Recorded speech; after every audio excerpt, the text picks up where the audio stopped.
We'll just need the MLS for what we're gonna do today. A lot of it. Got it. Okay, sounds good. Yeah. Good morning. Good morning. Good morning. How's everybody doing? Wonderful. Thank you. And yourself? Good. I already got that can of the whiskey thing working. Oh, nice. You have to Set send it me a up. picture. I gotta send you a picture. It's in my is at the house.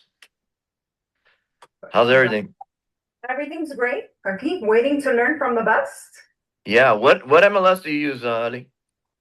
Bueno, I use Miami and I also use Sutter as well because Oh, perfect. Can I Lily, you also have Miami, right? Yes, I do. All right, so I don't utilize Miami. I use Beaches MLS, but it's the same concepts that I've taught you in the past, Lily, a lot of it.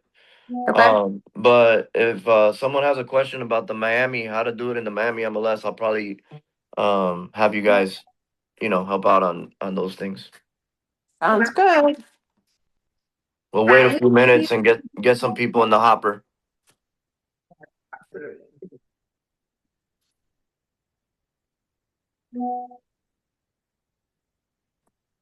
Let's see.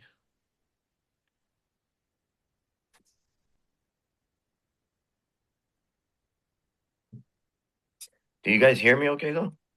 Yes, Okay, you good. sound perfect. Okay, good. Hi, We'll make Ellie. it good. Hi, Ellie. How did you make it home last night? 7:47 is the time I got home, but it was all worth it. Oh my. Oh my goodness. You probably what was it, Ellie? Like an hour? Yeah, Mom, I dropped off Nicole and then afterwards I drove home. Huh. Yeah. I think the last time I went up there it was like 51 minutes to the office from here. Yeah, Mom. Yeah. So are you farther than the office or you're close? I'm about 25 minutes from the office. So I'm Got closer to Fort Pierce. I'm on the last exit, the Torino 34986. Oh, all right. Yeah, so you're a little further. Mm-hmm. Cool. Well, March 6th should be a blast. I know, I'm so excited. It's gonna be fun. Yes, absolutely. Yeah. I can't tell like let me see the participants. Let's see what we got. Okay, we got 12 people on. For those who are on the Zoom today, thank you for joining. Before we begin, I wanna if you guys can just unmute for a second and tell me which office you're with. There's only 12 people here. If I know you already, obviously, like Lily, yeah, I know she's with my office. So if you're with my office, I don't need Oh, to know. But anybody outside my office, I'd like to know where you're from, where you're logging in from. Hi, I'm Lourdes, and I am with the Doral office. Hi, Lourdes. Thanks for joining. Thank you. Hi, I'm Rashonda. I'm from the Homestead office. Homestead in the house. All right. Love it. Thank you for joining us. Hi, I'm Tamara. I'm from the North Miami office. North Miami. Omi's house. Hi, Tony my name is Alvarez. Sarang. Uh-huh. Sorry. It's okay. Sorry. From So Orlando office, downtown. Orlando. Está bien. Sorangel, where you from? Hi, from Doral office. Doral. Awesome. I love Lewis and Mo are doing a great job with you guys over there. Hi, my name is Bruce. I'm from the Palmetto Bay office. Palmetto Bay, great. So you guys down south mainly use the Miami Matrix, correct? Yeah. Okay. So for today's training, if you can get onto your MLS, a lot of what I'm gonna teach today is gonna come off of that. So that way you guys are on and you can do it live while we're actually doing the training. I was intending to screen share my laptop camera's not working, so I'm doing the video through my phone and then I'm on the computer on the side. But it should be fine because it's an easy training. Anyone else from a different office? Yes, sorry. This is Carmen Gonzalez from the Doral office too. Okay, excellent. Doral's well Thank represented. you. Yeah. Excellent. That's great. This is Gail. I'm from the Charlotte office, in the Let's go. Carolinas. Sean's people in the house. I love it. Just and this chat, guys, you can see that the diversity is awesome as far as every region is covered. We span a lot of areas, and a lot of what I'm going to show you today is not just for your farm area. Although what I want you to keep in mind is that what I'm teaching starts off in your farm area. So farm area meaning where, for those not familiar, what zip code you want to work, or what city, what region. So we're gonna start off from your farm area out, but definitely in your farm area, you're gonna find your best success because it's where you want to work most and it's what's closest to you. So anybody else needed to get on and just tell me where you're from, or we're good? Keep moving. I am Ellie, and I'm representing Port St. Lucie, Florida. Well, Ellie, oh, she's like a beauty contestant there. Let's go. So Ellie's got the her grand opening in Port St. Lucie. We're launching Port St. Lucie March 6th. That's an exciting time for us. For those in Miami that want to join, it's gonna be around 4 or 5 o'clock in the afternoon. But you're more than welcome to come up. It's probably about from Homestead, man. I think you're like 2 hours away. But either way, you guys are more than welcome to join us for that night. It should be a lot of fun. All right, we're gonna get right into it, okay? So I utilize Beaches MLS for my region of Palm Beach County. Some of you on the chat may utilize that as well. A little bit about myself. I've been doing real estate since 2009, so about 17 years. I was full time in another profession of law enforcement, and I retired fully in 2020. However, even in my part-time years, I always hit between 7 and 10 million in production during that time. So I never didn't have an opportunity to do real estate. It allowed me to meet a lot of people, make connections, and my background is in investigations. So when I dissect prospecting, and I'm gonna get into this question next. Some of the things that I do are a little different because what I have never been great at was just like doing one thing over and over and over and over and over and over and over. It seemed too like I felt like a hamster on a wheel, if you will. So I try to think of different ways to get myself prospecting and thinking about real estate in a different way. So before I get into those things, though, and then you could put in the chat is fine, but I want everybody to tell me their number one prospecting tool. What do they use most, so that I can navigate the room a little bit? You could put it. You could just put in the chat. So is it cold calling? Is it door knocking? Is it EDDMs? What's your number one prospecting tool right now?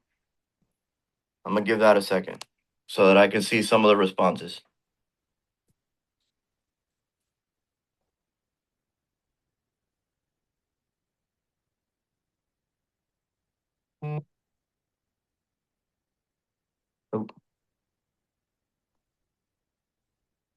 Okay. Cold calling, EDDM, social media, open houses. Love it. Cold call. Excellent. Excellent. Open houses, cold call. Okay, I think cold call leads the charge on prospecting, converting renters to buyers. Love this, Rashonda. That's a lot of what we're going to be talking about. Very good. Excellent. All right. So looks like cold calling leads the charge, and it's no question why it does. Cold calling is basically, you just can't have emotion when you cold call. For those who are cold calling, you make the calls. It's the race to your first yes or a good conversation. So that's always a good method of prospecting. And if it's one that you like utilizing, I say stay with that 100% and add maybe some of what you learned today if you like it. Now, my biggest thing with prospecting is target. Who are we hitting and how are we hitting them? Yes, it's a numbers game, and we've been told that a lot in real estate, and it is. It's a numbers game. You hit 100 people. If you get 2 people, you sort of winning. My thought of it though, when I really got into how I wanted to do real estate, was that always wanted to have a purpose for where I was prospecting. So I never wanted to feel like that car salesman or just very salesy. And I know that's part of our what we do, but I always wanted to have a reason to be in the room. Okay, I always wanted to have a reason to speak to a person at the moment that I'm prospecting. I feel like for me, I narrow my target to sort of see if I could get a better hit, and it's worked for me. So without further ado, what I want to do is for everybody that's on My Beaches MLS, the very first step is I log into the MLS and I'll hit quick search. Okay, and now Miami Matrix might be different, but I just hit quick search onto my MLS, and from there I look up rentals. Okay. Now we're gonna go over 3 different prospecting uh avenues of how to generate leads that are free and also give you a reason to be either in person there or to get into the habit of sending out mailers to different people. So the first one we're gonna work on are rentals. What I want you to do is I want you to go to your rentals and then pick your farm area. So let's say mine was 33411. That's my zip code. So I'm able to just search by the zip code 33411. Do me a favor and do your zip code or your region, however your MLS works. Uh, the second step we're going to do is that it might show up as active listings because obviously you just did a quick search. So what we're going to do is we're going to go to closed sales or rentals in this case. Now, what we're gonna do is we're gonna backdate the closed dates of these rentals to 1 year back. Okay, so we're gonna go, and in my case, I went from February 1st, okay, 2025, and I went to February, well, that was a short month. I did to March 1st, 2025. So you're gonna have a 30-day window in which you'll be able to search. Okay. Now, I said February because we're in February now to make it the ease of dates. But when you want to prospect these people the most is when they're about 5 to 6 months up on their lease. So, what would that mean? It would mean if you wanted to prospect someone today that's 5 or 6 months up on their lease, you would go back 6 months because they got about 6 months left. So, I just did as an example, I went back a year, but you guys can go back 6 months from today's date, which would put you like September 1st, 2025 to September 31st, 2025. When you do that in your zip code and then you hit view results, how many results are we getting? I know I got 85. How many results are you guys getting? And you could drop it in the chat. If you go back 6 months for that 30-day window. If anyone has the amount of results it gave you, just put in the chat so I can see more or less. Like I said, I got 85. 51. Ellie, that's great.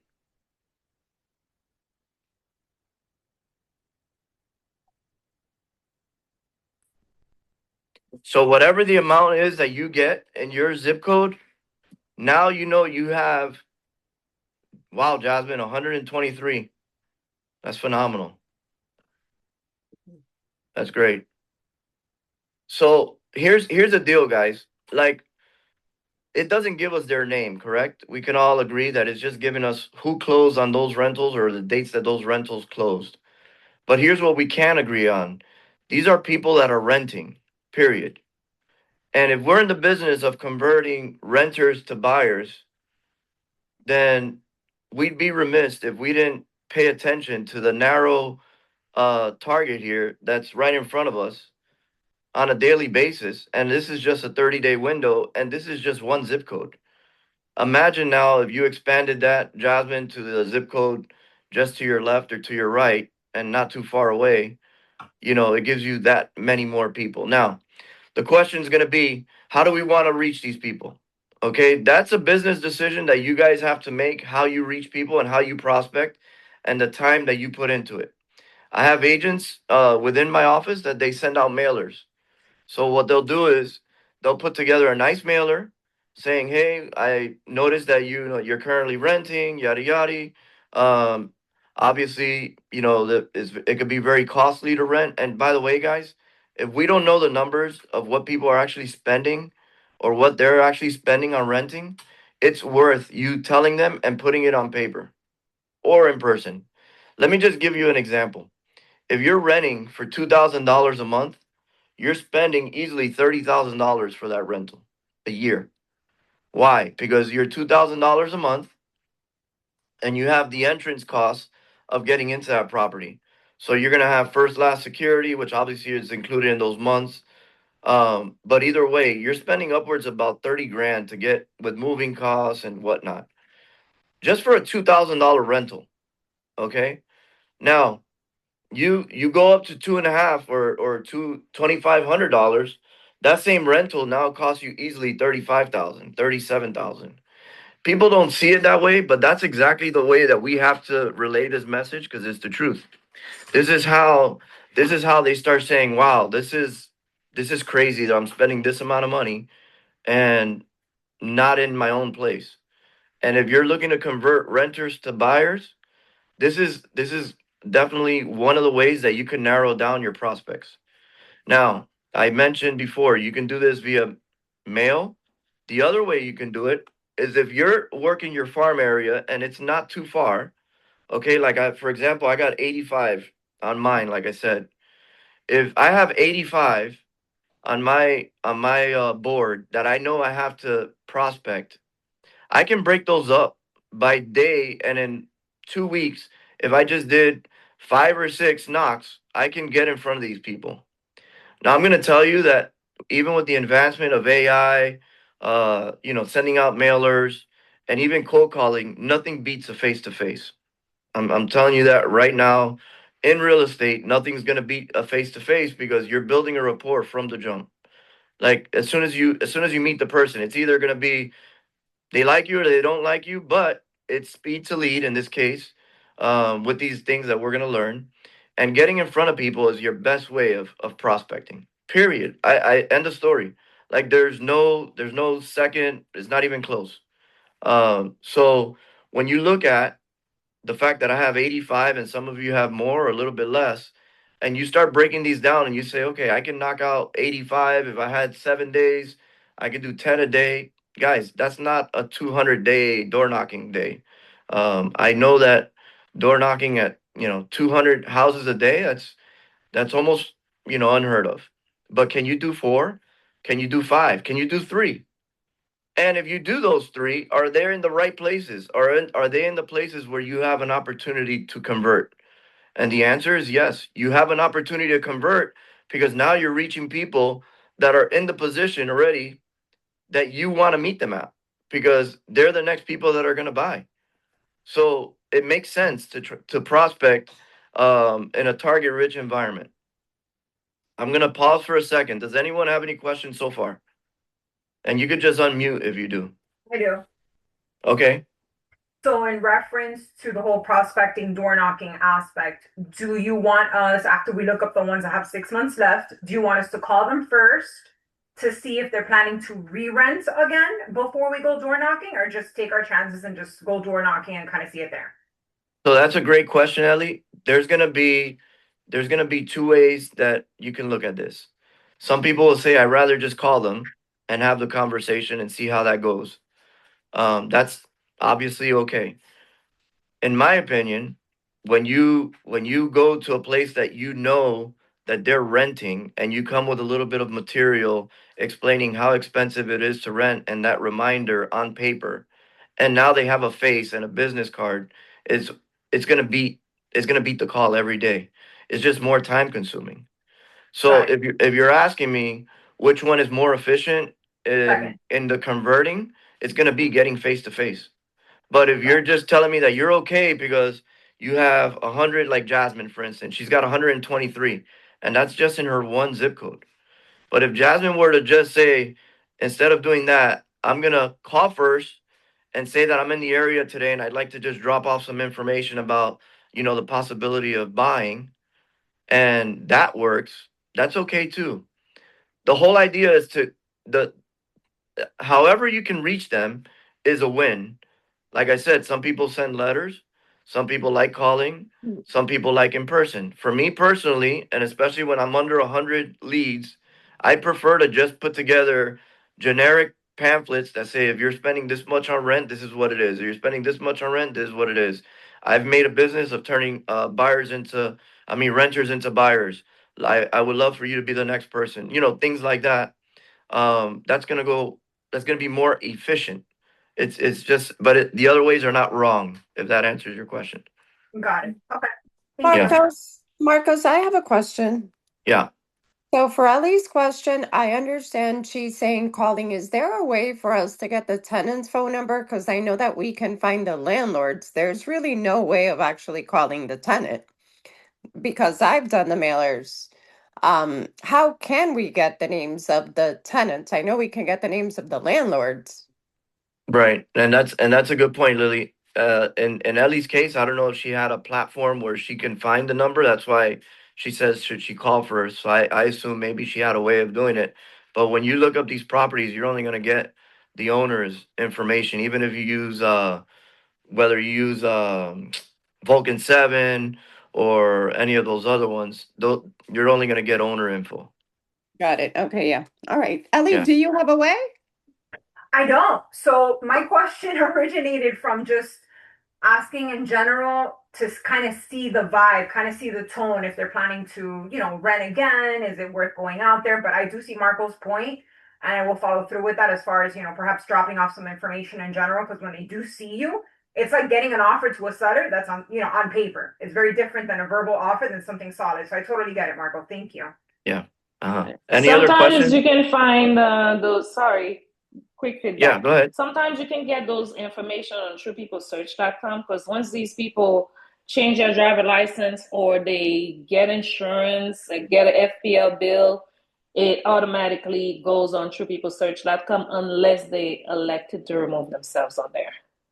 Oh, that's great. Got Thank it. you for that. Thank you. I have a TruePeopleSearch.com. question. Yeah. What exactly are you saying to these people when you knock on their door? Do you ever get like pushback? Because it feels a little bit intrusive, right? Like you found their information on the MLS and you know that their lease is expiring in 5 months, you know? What exactly are you saying to them and how do you disarm them? That's a great question. And Rashonda, the way that I do it is if I knock on a door, let's say it's obviously again, this is why it's important to do it in places that you're familiar and that you farm. You don't want to go to a door that you don't know the neighborhood or know the area. So it's important to target in and hone in on your farm area.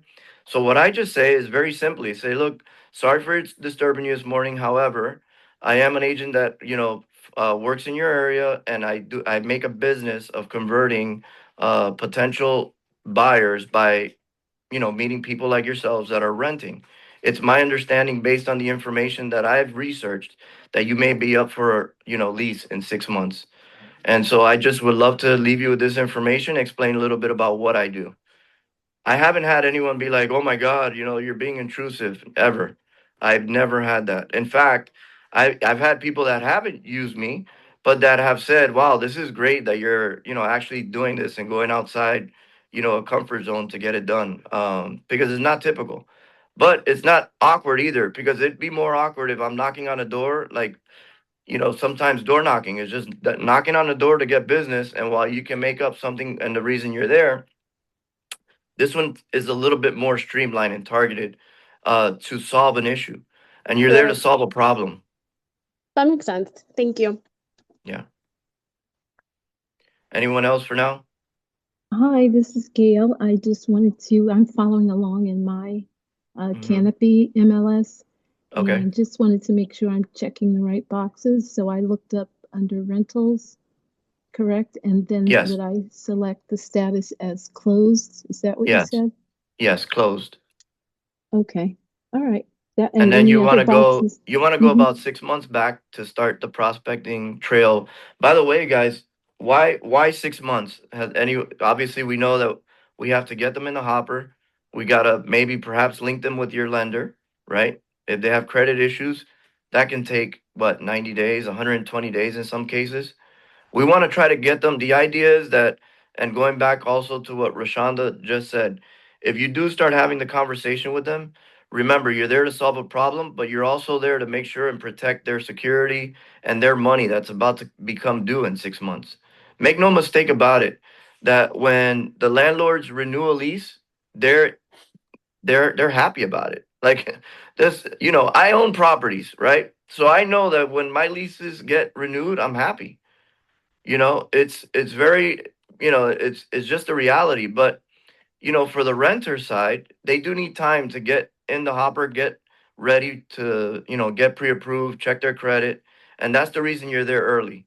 That's the reason you want to get there with at least 6 months of anticipation. um and then speaking, I think Bruce just put, it's like bullseye prospecting. It's exactly like that, Bruce. um and I got Roy on here, lender at Columbus Capital. What's up, Roy?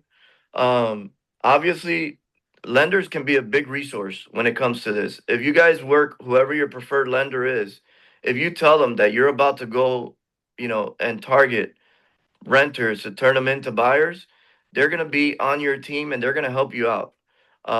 Trust me that they're here to build business together with you. So speak to your lenders about some of what I'm showing you here with these renters.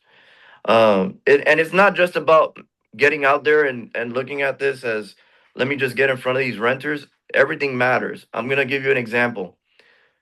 What days of the month do you think is best to do this for these renters? What days of the month? You could drop it on the chat or you could just scream it out in the unmute. The beginning of the month. Beginning of the month. Yep. The 1st and the 15th. 1st and the 15th. Yeah. Yeah. Because a lot of these leases, they do your payments either due on the 1st or the 15th. I sort of I've looked at it to where I'm trying to hit them between the 3rd and the 5th, 3rd and the 6th. Why? Because the memory of them just sending that payment is fresh in their mind. Like on the 1st, they may not even have sent the payment yet. They're probably paying it before the 10th. But guess what's heavy on their mind between the 3rd and the 7th is that payment, whether they've sent it or they know they have to send it. So, it's not just about, we're not doing this willy nilly. We're not going out there just, oh, any day works.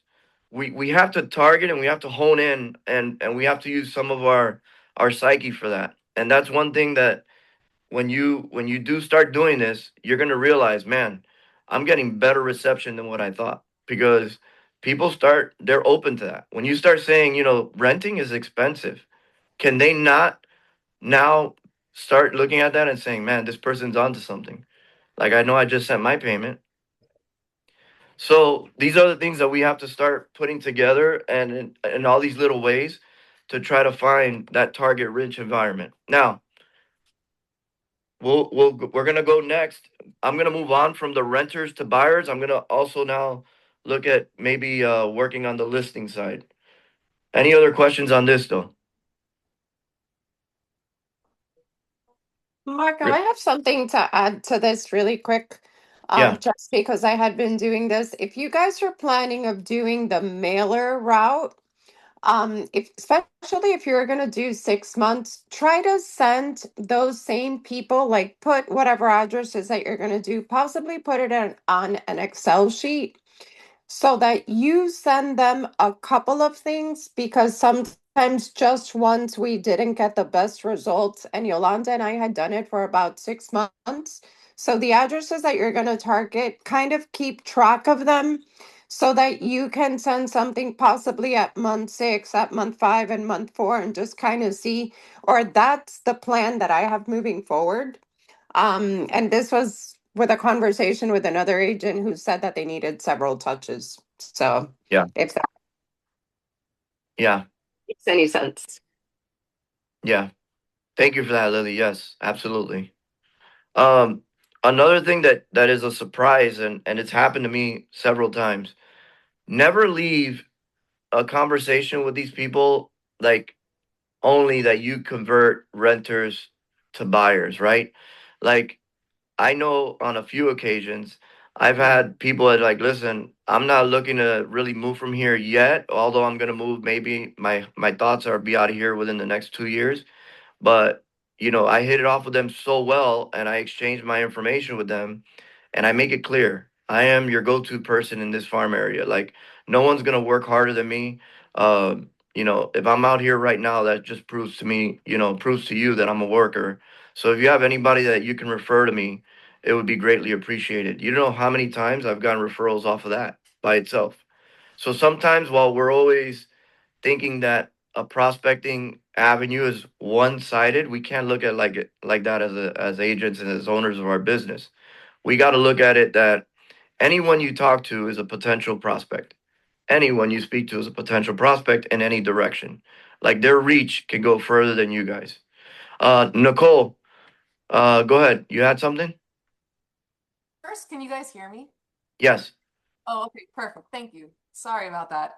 No, So all I good. wanted to know, since it seems like from the perspective that we're having a conversation of, it's more so providing information than selling. So Yes. would that still be considered soliciting? It is, and especially your HOAs. I stay away from HOAs, Nicole, because they're the ones that tend to have the condo commanders present, whether they're walking or on their golf cart, and then they are going to consider that as soliciting. I try to utilize, and that's a good point. I'm glad you brought it up. When you guys do your search, try to stay away from like HOAs, because they can call you in for soliciting. I try to do single family homes anyway when I do the search for rentals because I feel those are the people that are most closely going to be the next ones to buy, is that they found themselves in single family homes, non HOA. So that's a great point, Nicole. But yes, it would be considered that, even if you are just giving information. Thank you. Anyone else? Any questions before we move on that? Okay.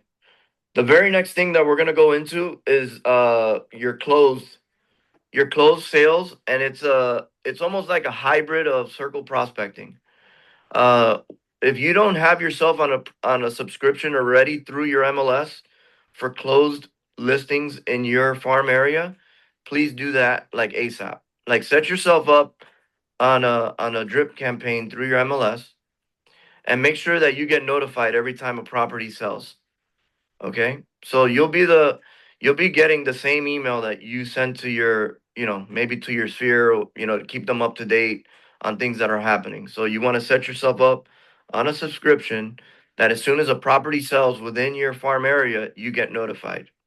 Now, what do we do with that information? What do we do with the information of once we get it? Okay, a property has sold. This is where the hybrid, I call it like a hybrid circle prospecting. For those who don't know circle prospecting, we can't get into the whole thing, but you can look it up on your YouTube channel. Circle prospecting runs in different manners. Basically, is that you get a prospect subject property, and it's exactly what it sounds like. You're gonna hit everything around that subject property. So let's say I got a brand new listing, and I say I'm gonna circle prospect my listing.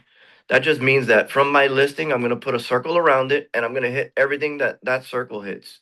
So if that circle touches a property, when I do the circle around my subject property, those are the properties that I'm gonna hit. Okay. The reason that I call this a hybrid circle prospecting is because a lot of times I think we get the misunderstanding that we can't prospect a neighborhood based on another listing. And I'm here to tell you that that's false. If there's a listing that goes for sale in a neighborhood and you're simply providing information, you can do that all day, every day.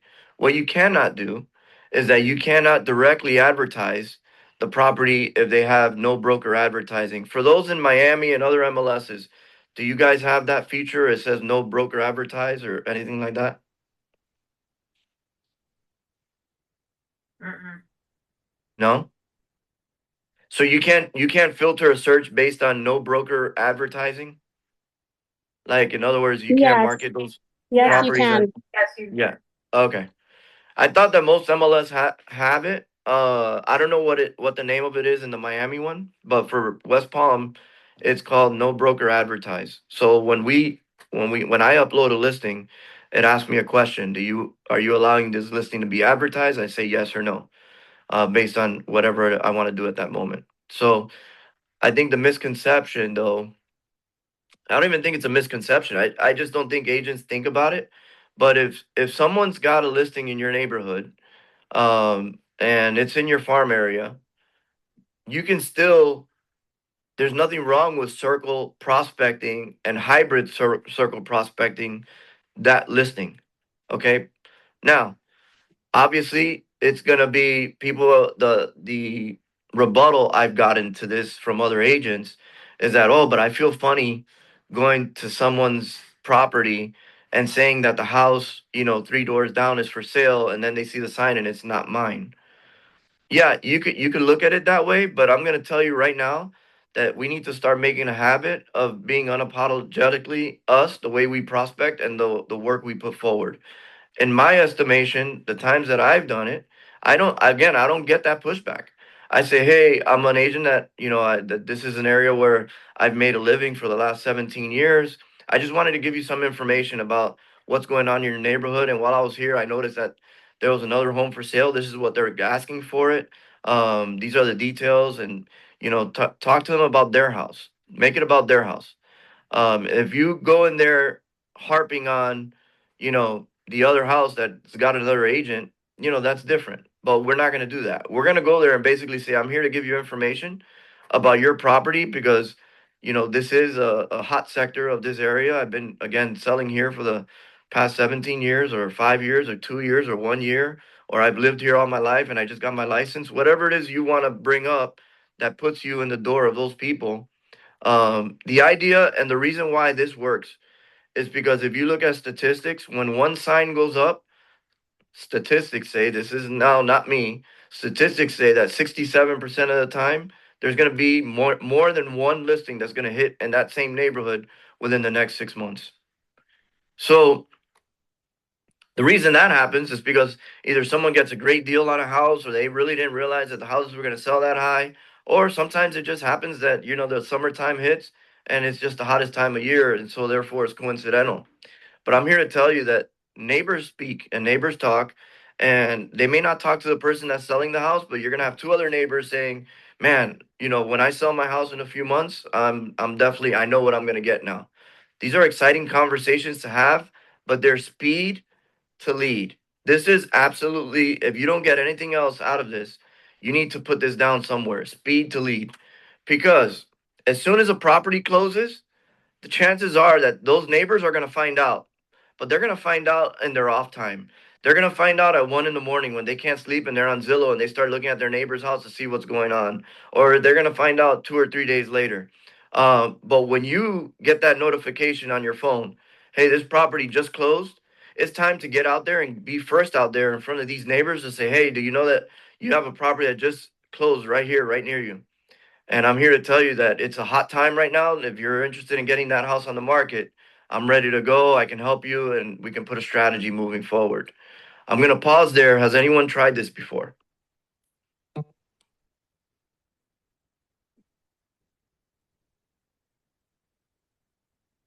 Anyone done any hybrid circle prospecting or circle prospecting on and your as far as part of your prospecting leads? I have, but it was my own listing that sold. Got it. Situation was a bit different. Yeah. I It's a do little different. for listing when I get them and when also they go under contract. When I have them active, pending, and close. You guys that are obviously, if you're on this chat, you have an interest of stepping up your prospecting game. On the chat, I want you to tell me how many live people you're speaking to on a weekly basis that are target rich people, meaning they're people like how we described on the renter side or people that are within proximity of a listing. How many of those people are you speaking to in person a week? Put it on the chat, and if it's zero, it's zero. I don't care. I just want to see, what it looks like.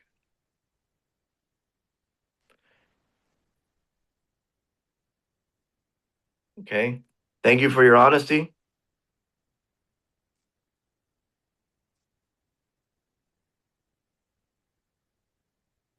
Right. Okay, so now I'm gonna give you something that you guys are gonna, maybe it'll open your eyes, maybe it's something different, or that you just didn't realize.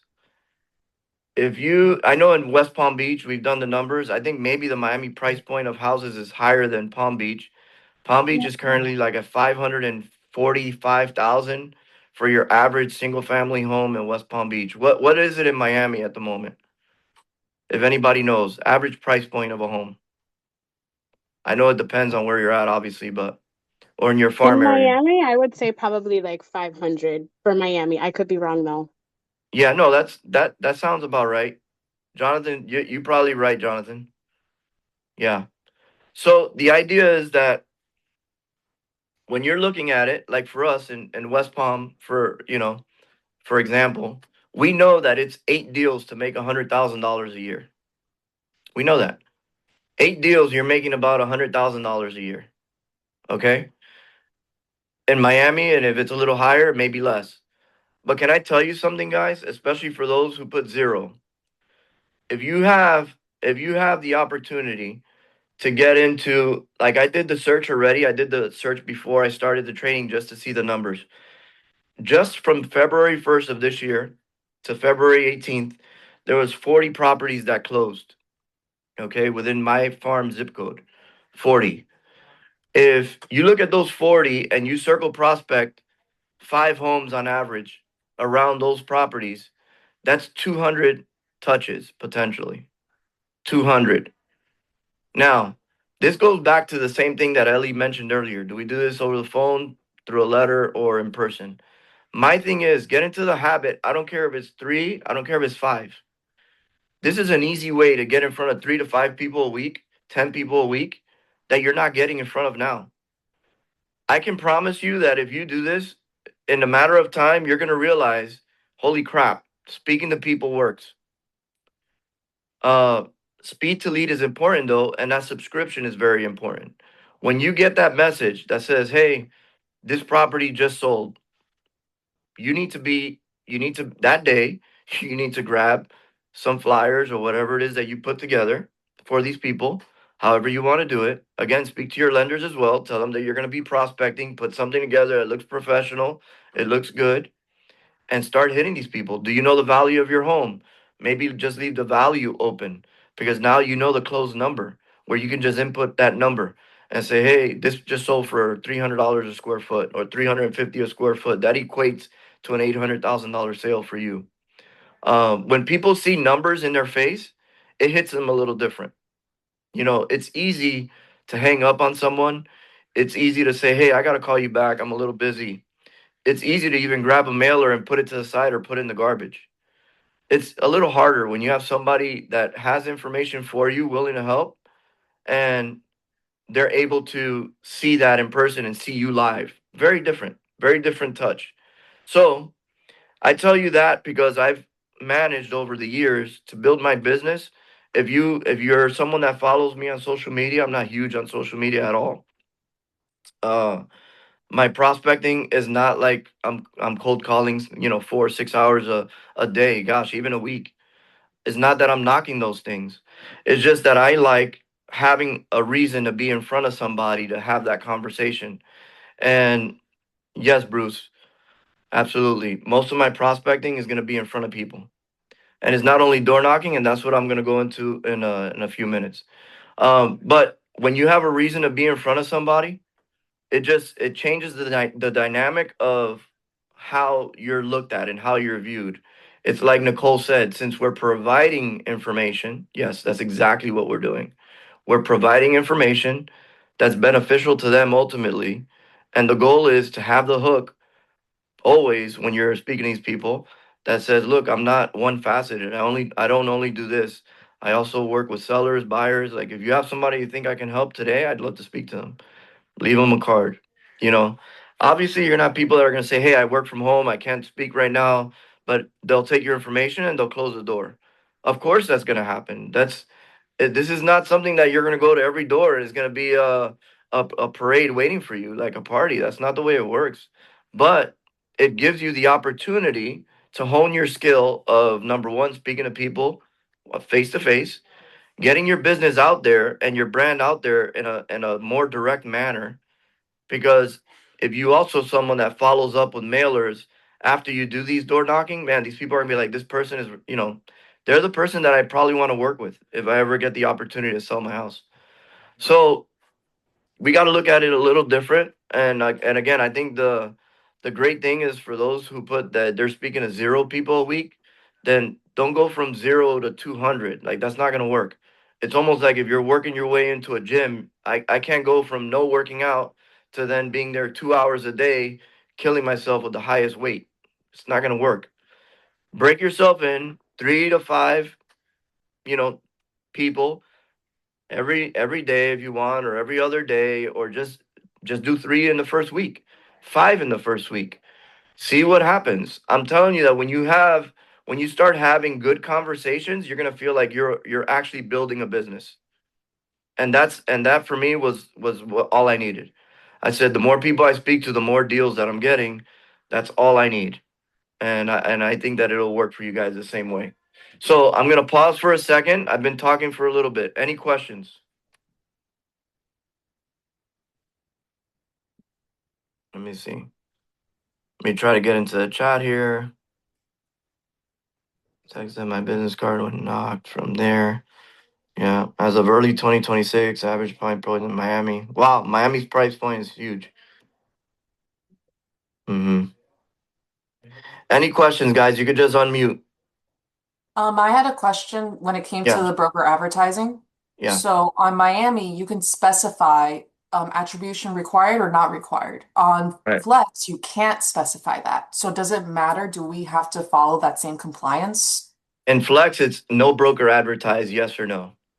But Okay, here's so but here's the thing: when you get that, when the things that we're doing don't pierce the no broker advertise status, because you're not going to their client and you're not giving them information on that house per se, like directly. You're giving them overall information that any agent has access to. So you're not piercing that. cool. hmm Do you have any other how can farm an area? Where do I start? Rachel, I always say that the best place to farm is the place closest to you and that you're most familiar with. And that's because you have a natural um, knowledge and experience of that area. Any other questions before I move to the next thing? Let me touch on this. When Yeah, usually when it says no brokers advertising, that means you can't take their listing, specific listing, and advertise it and go out there and say that's your listing.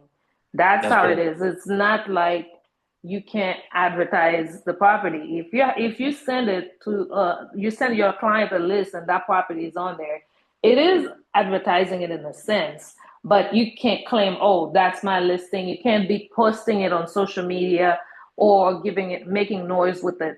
That's what they mean when they say no advertising. Right. It's more singular, correct. It's more singular based. So I can't single out that listing, grab it, and just be like, let me put this all over my own social media feeds as if it's my listing. Can't that's what that means. That's correct. But when you mix it in with, let's say, a comp of the area, that doesn't matter. That's fine. And that's what I was explaining, Nicole. Any other questions, guys?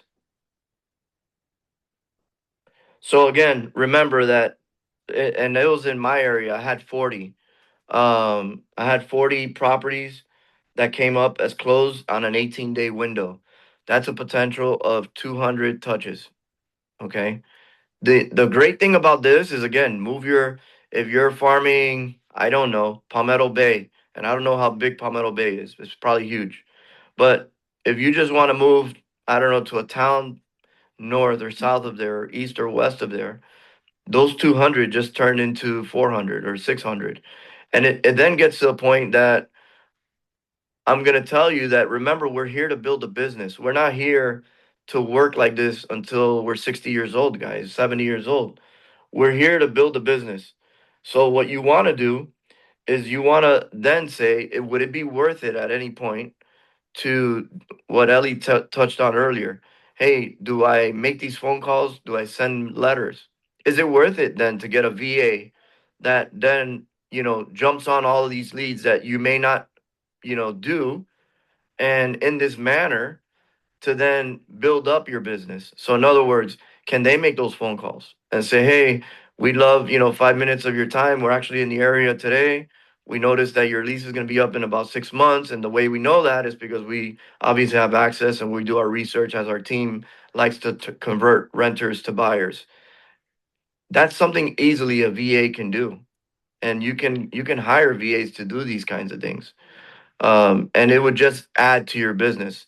So when you get cranking and you guys start making some money, start thinking about, okay, where can I expand here? Where am I leaving money on the table? And as you open up these zip codes and you start seeing, wow, okay, the way that the method I just learned, there's easily 500-600 people a month that we should be touching. And I'm not able to touch them. Because are we all able to touch them? Am I even able to touch all of them? No, absolutely not. So if we're looking at it as a business and we're looking at it big minded, that may be something that's down your wheelhouse in the future. So just keep that in mind. Like, this is a way to just have steady prospecting and targets, people that you can talk to. um Will you be able to send a generic timeline of follow up from just closed listings? Yeah, I mean, we can actually even discuss that. Like, the timeline from when, you follow up and when you should be back at them is really dependent on how your conversation goes, right? So if your conversation goes great and then they're like, man, this is great information, and all you have to say, hey, I'll be in touch very soon. I am in your area from time to time. So, if you don't mind, I'll just, if anything else comes up, I'll definitely be in touch. From the time that you touch them in person, the nice thing is that you don't have to, it's going to be weird if you start showing up every time. Like, you're not doing that. But once you have a great conversation and exchange information, now you have someone that should be going into your CRM. Now you have someone that you can follow up with on the days that maybe you are in that area and say, "Hey, Nicole, I was just in your area again. How's everything going with you? I know last time, you said you were traveling for a soccer trip. We were talking about the sale of your home potentially in a few months. How's it going?" Don't make it, I always find a reason again to call or to be there. I don't you're never going to catch me prospecting without having some basis of why I'm calling, or the reason for it. Like, it's usually to provide information. Uh any Did that answer that, Nicole?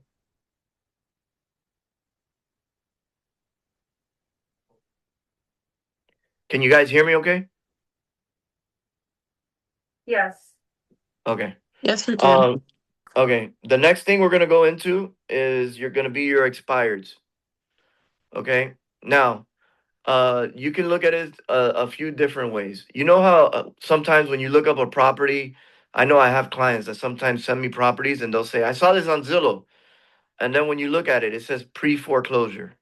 You guys ever run into that? When you're Yes. yeah, that it says pre foreclosure, and it's like, one of those things like, listen, this is, in a status that basically either we're too late for a short sale or this thing's gonna get sold very soon. It's a harder, area to be at. Well, the reason I bring that up is because why don't we talk about pre-expireds? Have you ever heard of it? I don't think I ever heard of it, until I started saying, man, like, when I'm dissecting the target rich environments, what about pre-expireds? Is there a such thing? Yes, there is. Let me ask you guys a question. When you sign a listing agreement, what's your average listing agreement? And you can drop it on the chat or just shout it out. 6 months, a year? I do a full year. Mm-hmm. Full year? So the point is this: 180 days, Brian. Yeah. The point is this: is that we have to keep in mind, right? We have to keep in mind. Everybody here is, if you had a listing and it's a listing that's been sitting and hasn't sold, you know the type of conversations you're having. Okay. So what we have to think about and we have to look at is what conversations are these sellers getting when they are 160 days on market or 150 days on market? What are those conversations? What do we think those conversations look like? I mean, these are easily things that you can role play. Like, hey, I'm a seller.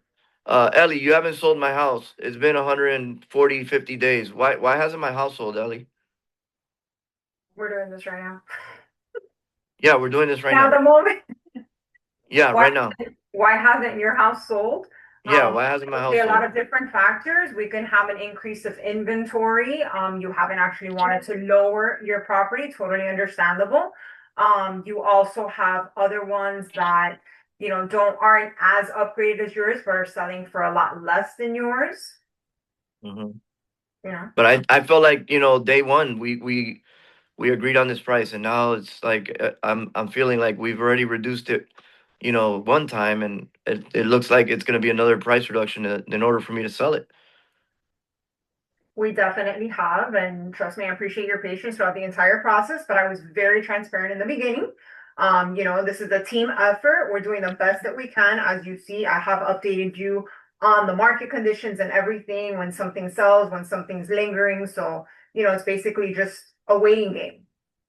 Yeah. All right. Well, it's frustrating for us, but I appreciate it. So, guys, here's the nugget here. These are the conversations, and these are the real conversations that agents are having. Price reduction, things are not selling. A house in your neighborhood is a little more upgraded, and they're actually, they sold quicker, but the price was lower. It's always going to come down. The biggest motivator to a sale is price. Can we all agree on that? Like I don't care what anyone says, and it hasn't been, defeated in all these years real estate has happened. Properly pricing a property is probably the biggest job that a listing agent has before they start. Is where we're going to list this property to move it. And you don't realize it. I had this conversation with Lily yesterday. You don't realize uh the amount of damage that it does when you take an overpriced listing and then in 6 months, that house sells in the next 2 weeks after that because they did a nice price reduction, right? The struggle is always, you know, do I just get the listing, because I'm excited to get a listing, or do I properly price that and am honest with the seller so that way when we do go to market, we get results. And I'm going to tell you that the younger Marco made the mistakes of I was good getting that listing because I felt like once I got the listing, then I could beat them up for the price. I no longer feel that way. Obviously, honesty, Ellie, of course. But I almost feel like I've already seen I've obviously been doing it 17 years, so I've seen it a few times where a listing will leave my hands and then sell within a 30-day period after it goes to someone else. Is that going to happen anyway in this market if you're a hustling realtor? Yes, guys, I'm here to tell you that that's going to happen at some point. That's just it is what it is. It's part of the business, um, and for different reasons. But the point I'm trying to make here is that we have to come in on day one, like if we've had this listing sitting and trailing for the last 6 months. Like that's the way we need to come in on day one. And I feel like what happens is we come in like if it's gonna be, you know, Walt Disney on ice the whole time, and it's not. Okay, we need to work towards the product. We need to work towards that close, and the best way to do that is have that sense of urgency. Like if that property's been sitting 6 months, and now you need to come in and sell it. We need to have that same urgency day one when we get a listing. And I don't think enough of us have that urgency when we get, listing appointments or when we're sitting with the seller for the first time. And they also need to feel that because, another thing that we should be doing is we need to take the sellers into the future. Say you disagree on a price. uh, the list price, and you tell them, okay, let's say we go into the market with this list price. In 30 days, you get zero showings, or 14 days, you get zero showings. What is that going to do for you? How are you going to feel about it? They're going to say, oh, I'm okay with that because I really don't need the money. I'm going to say, okay.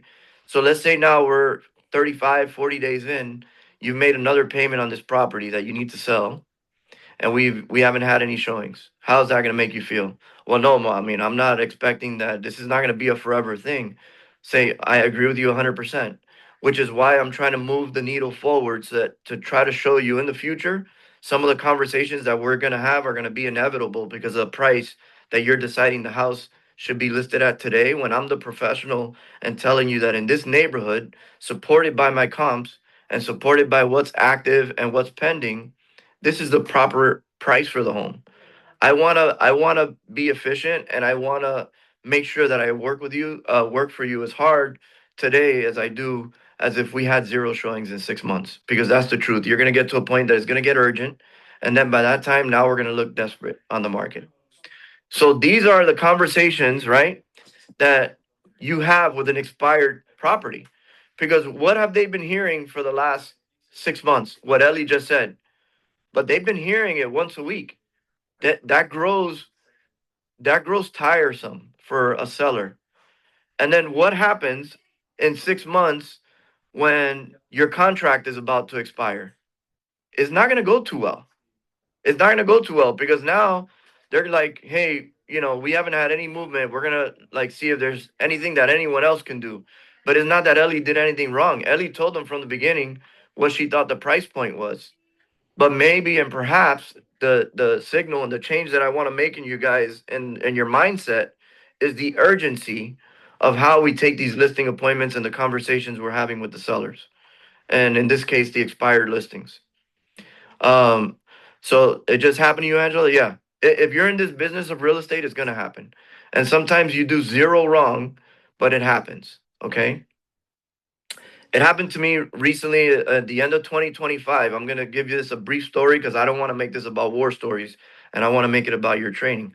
But at the end of 2025, and some of the agents know it, I had a listing out here for the seller wanted to start off at 899,000.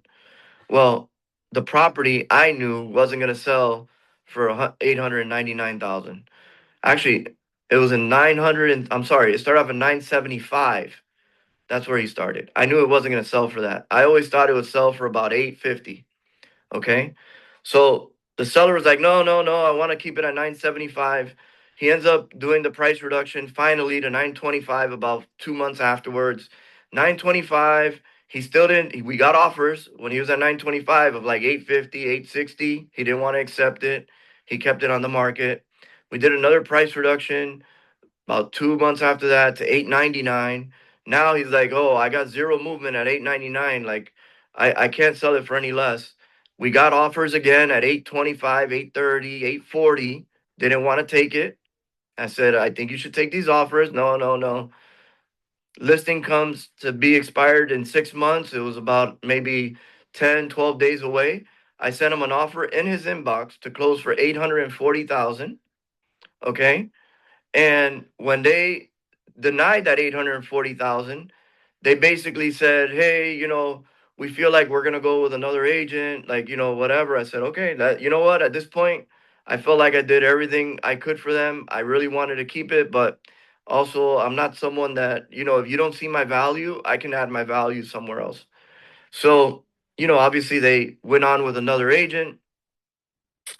So the other agent gets the listing. Now, the person that put in the offer for 840 calls me and says, "Hey, what's going on? I saw that it switched hands, whatever." I said, "Yeah, yeah, it's fine, whatever. They decided to go another direction. Fine." So I don't know what happened after that, but I will tell you that the property closed for $775,000. Unbelievable. $775,000. The guy left $65,000 on the table with me as his agent. Okay. And that just happened at the end, probably mid to end of 2025. So I'm here to tell you that sellers, when they get to a point that they get super urgent that they have to move the property, it's a problem. And so I tell you that to say that when you talk to these expired listings, perhaps they have this urgency and they just felt like that was not a good common sense decision that that seller made. That just wasn't a good decision. So I knew that he was dealing with more than met the eye. I even told him a few times, hey, look, you obviously have other things going on, but this is a good offer. I think you should take it. No, no, no, no. Okay. So we have to not think like that they're thinking straight, like they're not thinking with common sense when we are the ones with the information. It's so important for us to show what what we can do and what the reality of the situation is. Because we cannot be another agent that comes in there and just says, "Hey, this is great. Everything's gonna be great, and we're gonna sell it for 100,000 over ask." Like we got to stop that. And sometimes we're our own worst enemy. But I'm going to tell you that if you're an agent that has the the wherewithal and the guts to go in there and tell a buyer or a seller exactly what the reality of a situation is, your business is going to flow much easier, way easier. So when we do speak to these expireds, knowing that they've had these conversations for 6 months, you're gonna come in and you're gonna look like a knight in shining armor when you come in and say, "Look, I'm not someone that's gonna come in, telling you what you want to hear. I'm telling you what you need to hear to get this house sold." Like at the end of the day, my job is to get you to a closing table within the next 30 days. Start putting those windows on them so that they're like, wow, like I would love to sell within the next 30 days. I've been in a 6 month roller coaster and they feel like it's a roller coaster. And not because Ellie did anything wrong. And I'm using Ellie as the example because she role played with me. But they're going to be saying, I was in such a roller coaster ride. It wasn't Ellie that was putting them on that ride, it was their own emotions and their own needs. So when we start realizing that we need to come in and be totally honest and we need to cut the fat off of what's happening, that's when we start getting very efficient with our business. So, step number two, like as far as your subscriptions, you should be putting yourself on an automatic drip when a house becomes expired. Okay? When a house becomes expired in your farm area, you should also be getting an email. And you need to put yourself on that email, on that drip. Because if you are on that drip and you get that expired that hits your inbox right away. Number one is speed to lead, but what I talked about before was pre-expired. We need to start also thinking about, okay, this house is on the market. I think some of you put 180 is what you take your listings for. Ellie mentioned a year. Uh, generic prospecting, not for any particular property that you send out, it's fine. Like when you do EDDMs, you can't stop who sees your EDDM, but you're not directly showing up to a seller's house that is on the market for 150 days. Don't do that, and don't say that I told you to do that, because they are under a contract with a realtor now, and that's the reason they're on the MLS. But nothing's to say that if you have enough of what you feel is like enough to justify sending out mailers in a neighborhood, and just say that you're, put something like, trouble, selling, or wanting to sell your property. Let me show you the 3 step proven process of selling, or a 7 step proven process of selling. You guys are gonna say, what are the steps? Guys, I'm just saying that. Go onto your AI and say, give me a 7 step process for selling a home that just went expired, and let it give it to you. Copy paste, fix it up to your own words, put it in, a generic bunch of mailers, start sending them out. This is my proven 7 step. You're not gonna say, hey, I saw that you're about to go expired. That's not what you're gonna say. You can't target them like that. But what you're gonna say is, let me show you my 7 step process of selling your home, and send it out in a generic bunch. Nothing to say you can't do that. Okay. Also, when you show a seller active and closed sales, do you look at pending sales? Yeah. Okay. I do. I know appraisers are not going to reach out to, I mean, they're not going to use some of those properties, but I always look at it as, the reason I do that is because, yeah, you reach out to the agents that have pending listings to see what they might be closing to get a better idea. Yeah. We try to do that research. Sometimes the agents will tell you, sometimes they won't on the pendings, but this is what's good about active and pending. It gives you a real time trajectory of where the market is. If you have a property very similar to yours and you're just getting a listing and this property is very, very similar, and they've been on the market 150 days, guys, red flag. Duh. What's going to be the point of you going at the same price? Like, stop. Like, stop and start telling your seller, look, this is what I'm seeing, and I want you to see this with me. Like, remember that everything's a team. They want to feel like they're a part of that communication. Don't assume that they know this. They don't know this. Hey, this property is 150 days on market. It's exactly like yours. In fact, it might even be more upgraded. And I know that we talked about this as a list price that you wanted, but I really think we need to revisit this. And you have to have those conversations. Because if you don't, you're remiss and your business will pay. Yeah, so they have an idea that sells at 100. Yeah. So going back to the pre-foreclosures, sending out bulk EDDMs or something that you have a proven system of selling a home. If you have enough of those in an area or an area that you want to comp or you do it a few times a year, it's not a bad idea. Because the more things that you can put your face and your name to, the better. So now, though, we are on that drip for the expired listings. So it goes expired, and you just got the email this morning. You could do it you could do it a few ways that we've already discussed.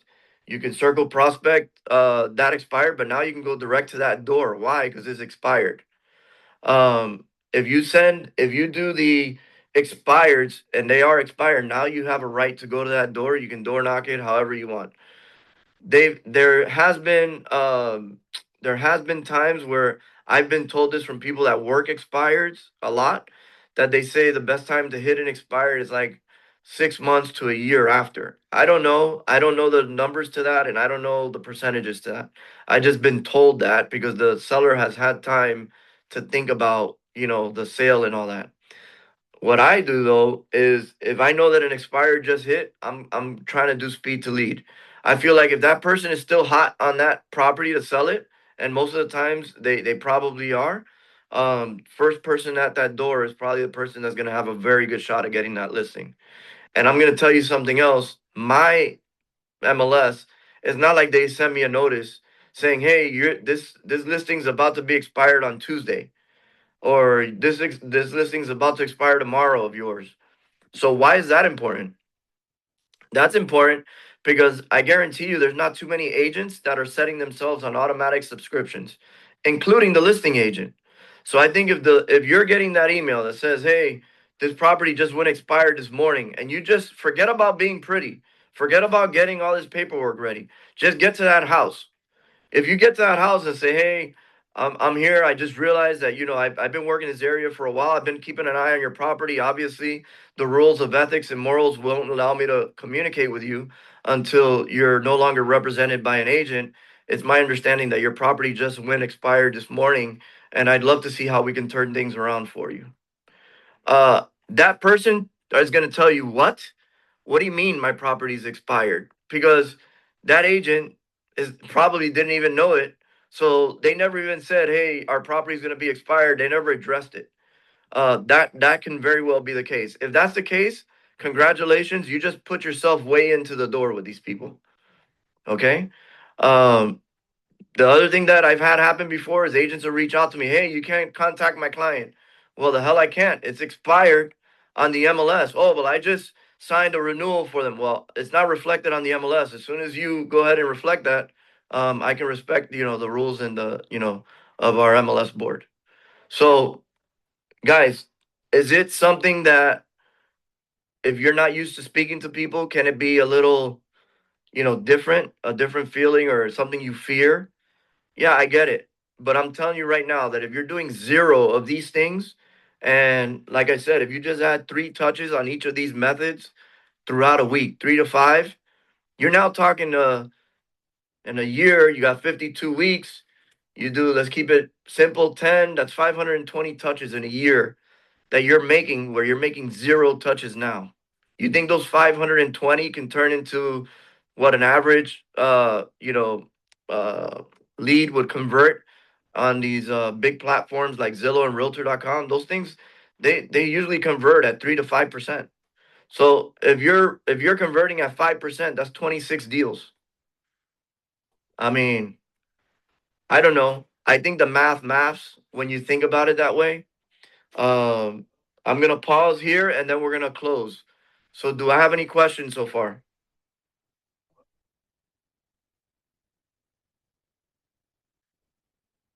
Do you send out EDDMs yourself, and if so, how often?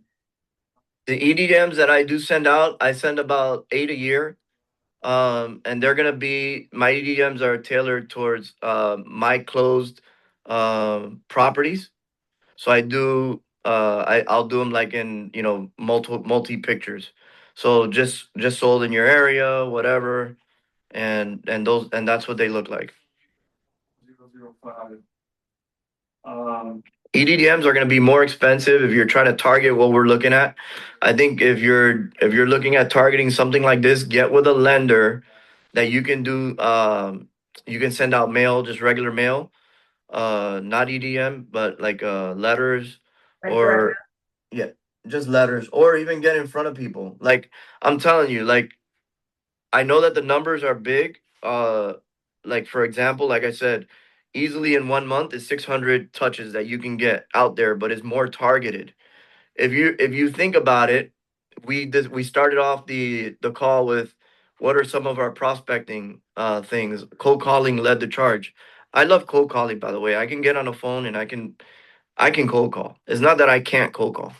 It's just that I've always had a knack for being in front of people, and I enjoy being out there and driving around, seeing things, stopping at a house, not making it such a big deal. It doesn't matter if I get the listing or I get the deal or not, but I'm talking to people and I enjoy that. So you have to enjoy it, right? And I think that if you've never done it, you're not going to enjoy it the first time. You might even I'm going to tell you that I'm going to put my number on the chat. If you do this, call me before you go to your first one. I just wanna like coach you up quick and say, hey, look, we're not going in there like, relax. Like you got this. You gotta enjoy what you do because it's gonna portray and there's gonna be a vibe that's gonna come from you. And also keep it very simple. Don't go up there thinking you're gonna talk for 5 minutes. Like that's not what you're there for. And truthfully, we don't know what they got going on. But if they're like us, they got stuff going on. Hey, I don't want to take a lot of your time, but I work this area. I've made a living out of turning renters to buyers, and I've had very good success at it. I just feel like you're a great candidate for my program. Period. Not hard. Not hard. And you either gonna get someone that's gonna hear you or someone that's gonna say, "Hey, I'm busy right now, but thank you," and grab the paper out of your hand. But what are we building out of all this? We're building brand notoriety. We're building now. You're seeing a face to a person that you may or may not see a mailer in the future, but it nonetheless is building your brand. So you do have to make it fun. Like and by the way, do I always go dressed up to these things? No, absolutely not. Sometimes I'm in joggers and a t-shirt and I just got out of my daughter's soccer practice and I know that there was one around the corner that I got to touch and I show up there. Hey, sorry, I'm just with my daughter, just got out of soccer practice, but this is an area that I work quite often. So I wanted to leave you with some information. I hope it can help and just get into a conversation. I mean, we have to also humble ourselves and show them that we're human at the end of the day. And I think a lot of times we try to be so perfect and so, everything has to be so perfect because if not, they're not going to talk to us. But remember, we have to show that side of us as well. Like we're normal. At the end of the day, we're people making a living. Any questions, guys, so far? Right, absolutely. I remember the first time I was door knocking, I was with Rick Garcia, and we were Yeah, sweating bullets. So about not looking pretty and stuff, I totally got it. Yeah. yeah. Thank you. Roy, thank you for that. Roy shared his phone number on the chat. He's one of our lenders out of Columbus Capital, always looking to support. So just keep that in mind. Lenders are a great resource because guys, they want to get to the same finish line that we want to get to. And I said it yesterday in a training. You could have one draft horse that pulls 15,000 pounds, but when you put two together, they're pulling close to 40,000 pounds. And the reason is because when you have two people running in the same direction, things move a lot quicker. So imagine adding that to your team, someone that's supporting what you're doing. And then when you get to the point that you can't afford it, adding a VA that can just be in your background. Like imagine what your business looks like at that point. It totally changes. So I hope you guys found value with today's training. I'm gonna put my phone number on here. Like I said, in case anyone needs it. Um, Reach out, share your stories. Let me know how things are going. Uh, and I'm here to support you as well. Hold on. There it is. I'm here to support this, guys. I believe in it. I think that we're a brokerage that's definitely growing and in the right trajectory. And again, I hope that you guys have a great day, great weekend, and reach out with any questions. Thank you so much. Bye, guys. Thank